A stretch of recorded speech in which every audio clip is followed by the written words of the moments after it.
Օրինակ տեսեք, մեր իրականության մեջ տունը սրբություն է, չէ՞, այո, սրբություն է եւ դա տենց էլ կա։ Բայց ես ուրիշ բան եմ ասում։ Եկեք նայենք, թե մենք մեր տների արտաքին խնամքին ոնց ենք վերաբերվում։ Ասենք ոնց ենք վերաբերվում։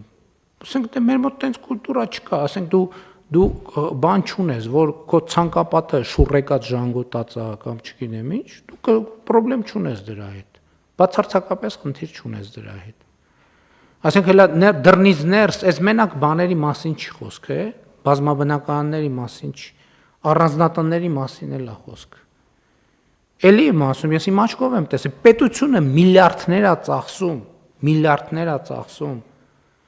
երբևէ գոյություն չունեցած, ասենք ճանապարհ է կառուցում, մարդու բանի ցանկապատի տակով անցնում է,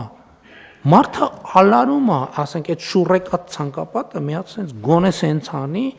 երկու հատ ձգի եւ մի հատ, ասենք ենթադրենք 500 դրամանոց ներկով ներկի, չկա տենց բան, բայց տունը սրբություն է։ Այս դեֆորմացիաների հետ մենք պետք է առերեսվենք։